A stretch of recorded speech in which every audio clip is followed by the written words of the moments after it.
Daniel The Real Deal Geale versus Anthony The Man Mundine. In Australian boxing, it doesn't come any bigger. Let's look at how this IBF middleweight world title fight stacks up. By the numbers. First, the champion. Geale is 31, turning 32 only weeks after the fight, and in the absolute prime of his career. He stands 178 centimeters tall, or 5'10" on the old scale, and he has a reach of 180 centimeters.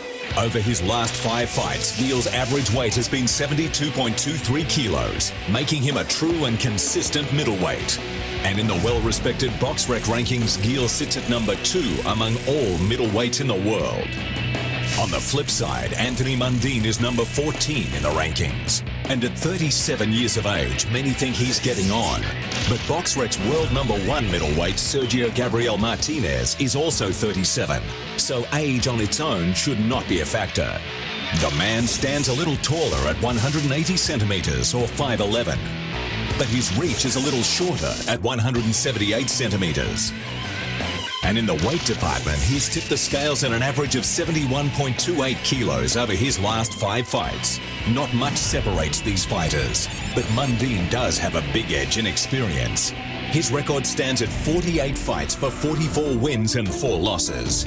For Geale, it's only 29 fights for 28 wins and 1 loss. But it's that loss that provides the most telling numbers for this fight. It was to Mundine in their first encounter in 2009. On that occasion, Geale threw 83 more punches than Mundine. But it was Mundine who landed more, 153 to 144, which made it a battle between Geale's high work rate and Mundine's precision punching. The split decision shows how close it was, and the difference may well have been round 2. In that round, Mundine landed 15 punches from 59 thrown, while Geale connected with only 7 from 65. Add this to Mundine's left hook knockdown of Geale, and round 2 set up the victory for the man. What a round! Throughout the 12 rounds, Mundine also landed more power punches, 81 compared to Geale's 69.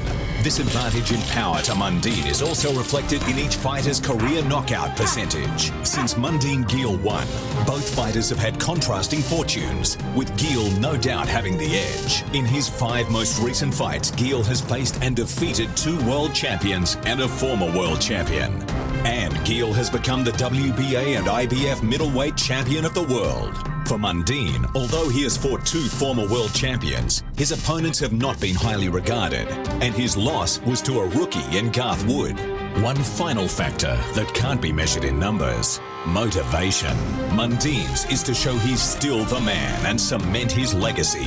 Geale's is to avenge his lone defeat. Who will emerge world champion on January 30? See it live on Main Event.